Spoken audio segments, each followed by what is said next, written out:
When it comes to weight loss, no two people are the same. That's why Noom builds personalized plans based on your unique psychology and biology. Take Brittany. After years of unsustainable diets, Noom helped her lose 20 pounds and keep it off. I was definitely in a yo-yo cycle for years of just losing weight, gaining weight, and it was exhausting. And Stephanie. She's a former D1 athlete who knew she couldn't out-train her diet, and she lost 38 pounds. My relationship to food before Noom was never consistent. And Evan, he can't stand salads, but he still lost 50 pounds with Noom. I never really was a salad guy. That's just not who I am. Even through the pickiness, Noom taught me that building better habits builds a healthier lifestyle. I'm not doing this to get to a number. I'm doing this to feel better. Get your personalized plan today at Noom.com. Real Noom users compensated to provide their story. In 4 weeks, the typical Noom user can expect to lose 1 to 2 pounds per week. Individual results may vary.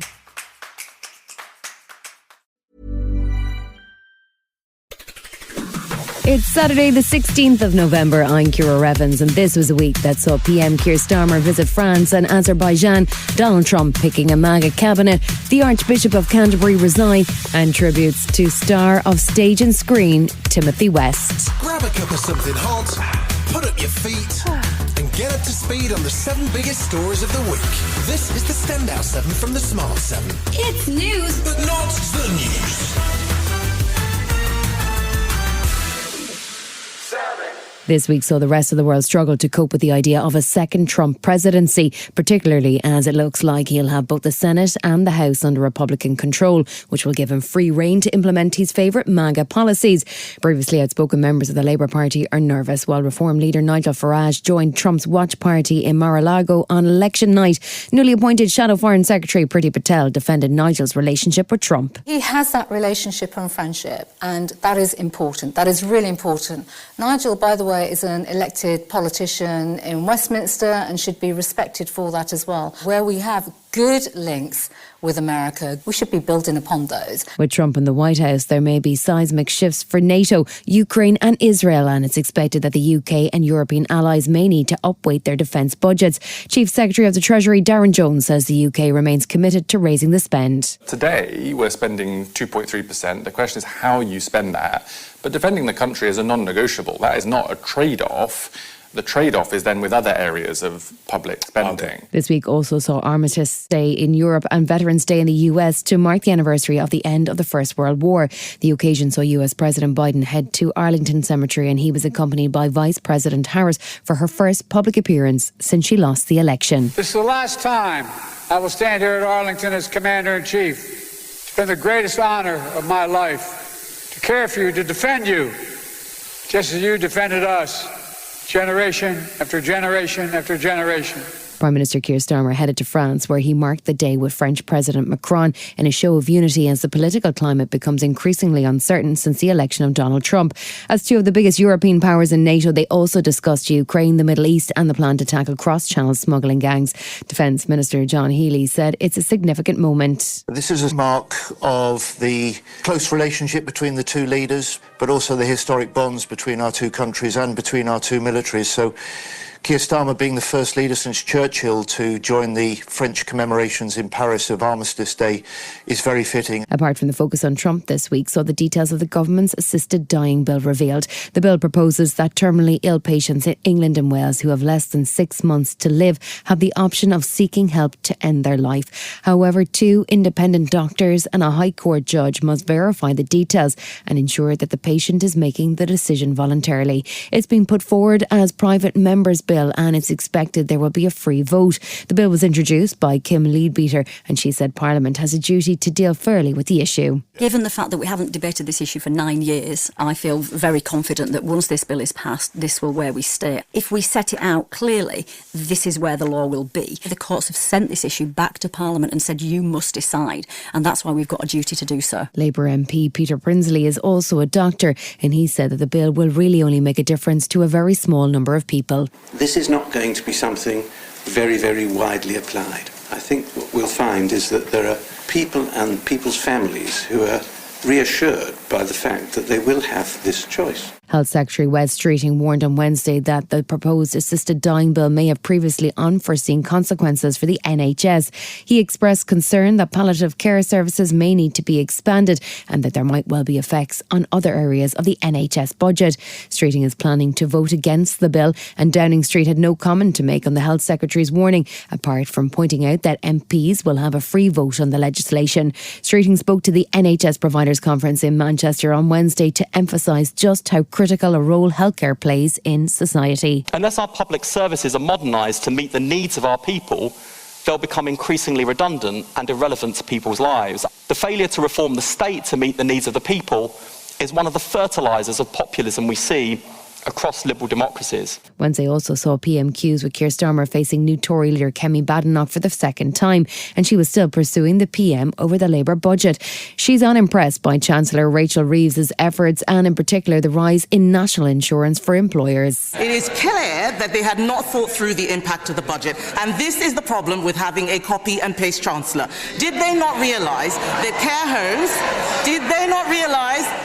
homes, GP surgeries, children's nurseries, hospices and even charities have to pay employers' NI? Starmer wasn't in the mood for a budget lecture from the Tories, however. What did they deliver in 14 years? Low growth, stagnant economy, a disastrous mini-budget, a £22 billion PAC, and now she wants to give me advice on running the economy. I don't want to be rude, but no thank you very much.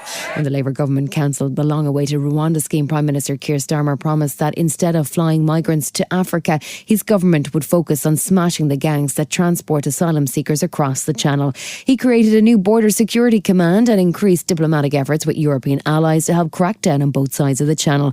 And on Thursday, he was happy to announce that a joint investigation had led to the arrest of a Turkish man at Schiphol Airport who is suspected of supplying the boats that traffickers use. This is a significant arrest.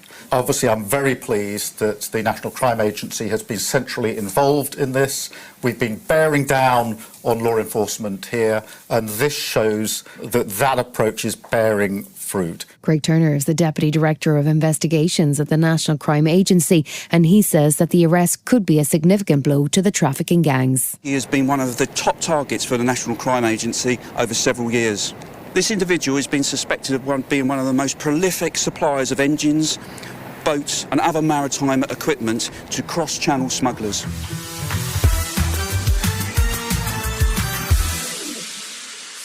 Over in the US, Democrats have been wondering where it all went wrong. Theories range from Harris' short campaign run to a poor swing voter strategy to claims of racism and sexism. But New Jersey Governor Phil Murphy says Trump just resonated better with some of the Democrats' traditional supporters. There was a lack of enthusiasm, which frankly surprised me. Donald Trump, he's a master at reaching in, grabbing grievance, pulling it out to his impact and effect, and that was the result. This week has seen Donald Trump firing out announcements of key positions, with Monday's announcements including New York Congresswoman Elise Stefanik becoming US Ambassador to the UN and Lee Zeldin to be appointed as the lead for the Environmental Protection Agency. Trump's also set to appoint Tom Homan, former policeman and acting director of the Immigration and Customs Enforcement, or ICE, from his first term as the new border SA. Homan is also an author of Project 2025 and is committed to what he called the biggest deportation force this country has ever seen. And he's not too worried about opposition from Democrats either. I've seen some of these Democratic governors say they're going to stand in the way. They're going to make it hard for us. Well, if you're not going to help us, get the hell out of the way, because we're going to do it. Donald Trump's legal team were back in court in New York on Tuesday trying to get his 34 felony convictions thrown out now that he's the elected president of the United States. The judge has delayed his decision until next week, but Trump continued appointing new members of his cabinet, including Florida Senator Marco Rubio as his Secretary of State and Fox News host Peg Hegseth as his Secretary of Defense. He also tapped Elon Musk and Vivek Ramaswamy as heads of a new Department of Government Efficiency. Meanwhile, as the counting for congressional seats continues, Speaker Mike Johnson was sounding pretty pleased with the way the results have unfolded for Republicans. What President Trump was apt to say all the time is we had to make it too big to rig, and we did. I am grateful to tell you that I had confidence that because of the chaos that was related to the 2020 election, most of the states got busy and passed legislation to shore up their systems and stay states around the country. The president-elect went to Washington on Wednesday for a surprisingly cordial meeting with President Joe Biden at the White House. He also met with Republican members of Congress, as it appears they will hold a narrow majority in the House, along with the Senate. He joked about a third term and appeared to be delighted with his win. Just a very nice gathering. Isn't it nice to win? It's nice to win. A lot of good friends in this room.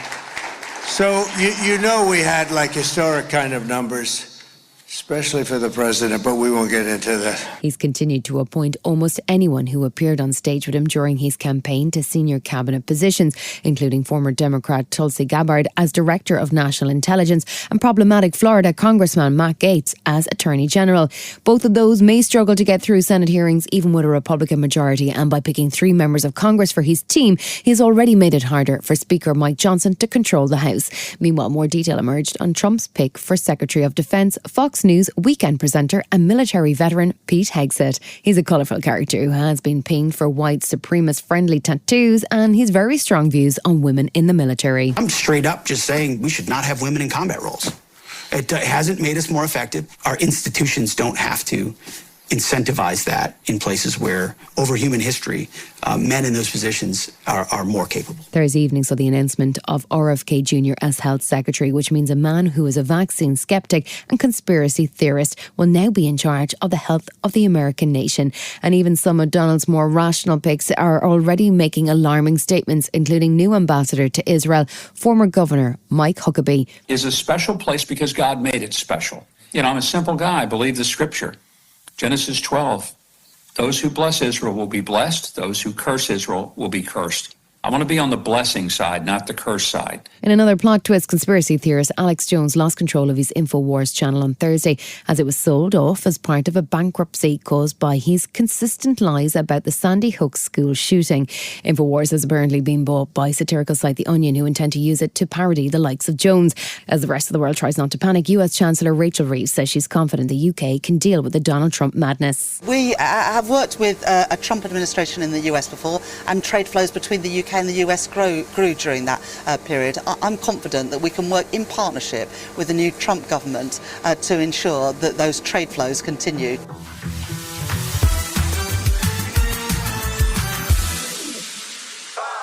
The Archbishop of Canterbury, Justin Welby, announced on Tuesday that he will step down from his role in the wake of a damning report on child abuse in the Church of England. The independent report was heavily critical of Welby for failing to report an abuser of men and boys as far back as 2013. The Archbishop said it was very clear that he must take personal and institutional responsibility and that stepping aside was in the best interests of the Church. He's hoping that his resignation will demonstrate how seriously the Church is taking abuse allegations. And the Bishop of Stepney, the Right Reverend Dr. Joanne Grenfell, said she too feels sorrow and shame over what happened. The problem of abuse in the church is a whole church problem, and therefore it has to be a whole church response. It's about culture, it's about leadership, it's about theology. So yes, abuse matters, but the whole context is what needs to change.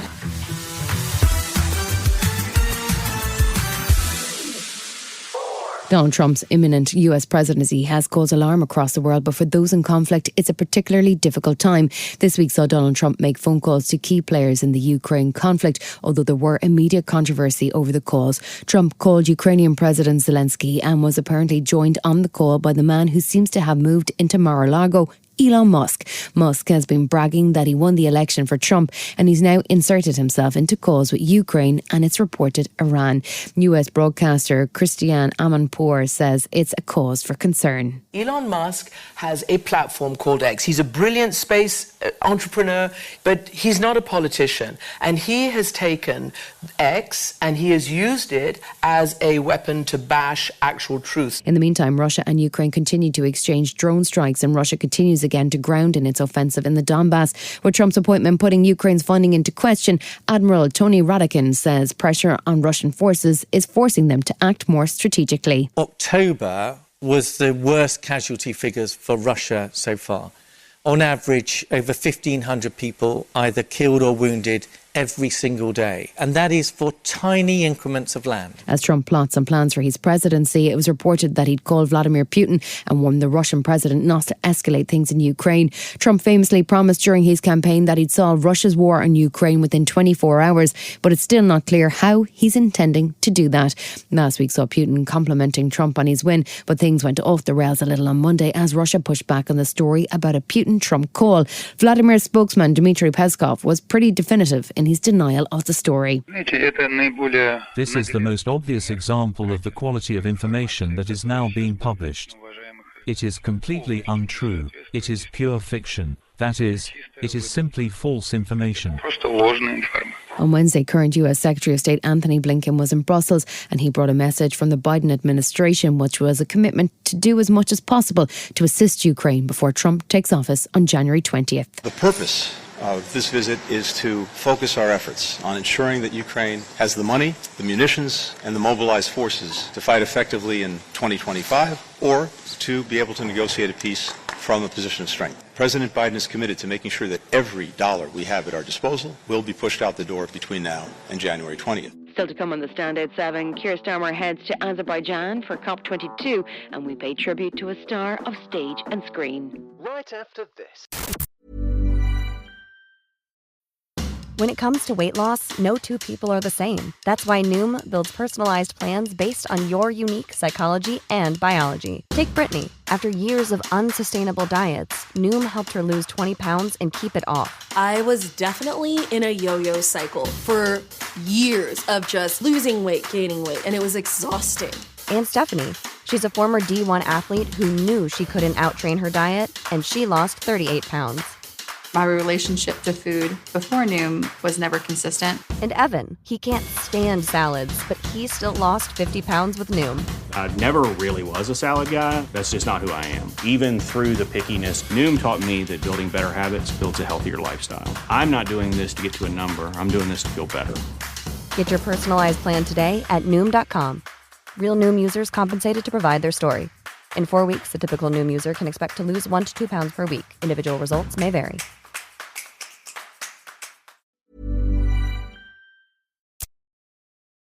Welcome back. Sir Keir Starmer is in Azerbaijan for the opening of the COP29 Climate Summit. He took the opportunity to present the UK's new plan for cutting greenhouse gases by 81% compared to levels in 1990, which will be delivered in part by decarbonising the electricity sector. The UK is among the first to declare the details of their plan, which is due to be finalised by February next year to meet the 2030 climate goals. To deliver that level of carbon reduction, there will also need to be an increase in public transport use and an accelerated change away from gas boilers to heat pumps. We set out the target, which is an important, ambitious target. What we're not going to do is start telling people how to live their lives. But we are going to be clear that that involves hitting the Clean Power 2030 mission that we've set out, one of the 5 big projects of government. That is vital. We'll have more detail on this year's COP29 summit on the Sunday 7, which covers the 7 biggest science and tech stories of the week every week. It drops Sunday morning at 7 a.m. UN Security General Antonio Guterres has been increasingly vocal about the threat the planet faces from global warming, and he was warning that the window for action is rapidly closing. The sound you hear is the ticking clock. We are in the final countdown to limit global temperature rise to 1.5 degrees Celsius. And time is not on our side.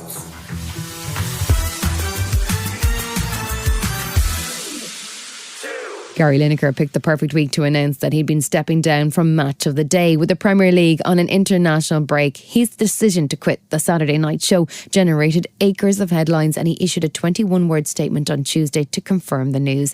He's not gone yet. He'll stay till the end of the season, and he'll also present the 2026 World Cup, while his The Rest is Football podcast will now be hosted on BBC Sounds.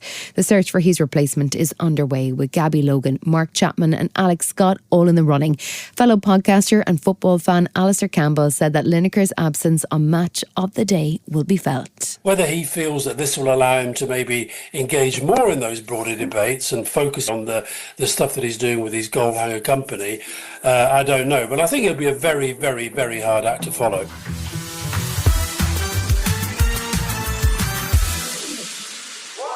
Much-loved actor and TV presenter Timothy West, CBE, passed away on Wednesday. He died in his sleep, according to his family, at 90 years of age. He leaves behind wife Prunella Scales and 3 children, Juliet, Samuel and Joseph. He was an instantly familiar face on stage and screen, appearing in both Coronation Street and EastEnders, along with Brass and Not Going Out. He also presented the charming Great Canal Journeys with his wife for 7 years from 2014. He was no stranger to Shakespeare and Dickens, and he starred in the adaptation of Hard Times to great acclaim back in 1977.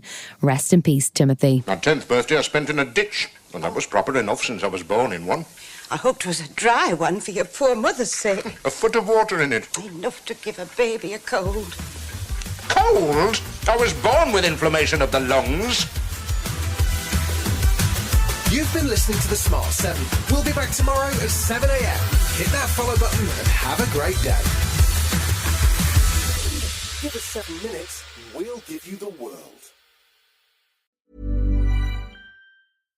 Warm days and chilly nights and mornings means now is the perfect time to schedule a $99 heating and cooling check with the 5-star experts at Crop Metcalf. That's right, for just $99, a Crop Metcalf 5-star technician will check both your home's heating and cooling system for one low price. Call today and get peace of mind no matter what the weather is tomorrow. 1-800-GO-CROP or visit cropmetcalf.com. And remember, Crop Metcalf is the one with 5 stars. Crop Metcalf, home of the 5-star technician and proud partner of the Washington Nationals.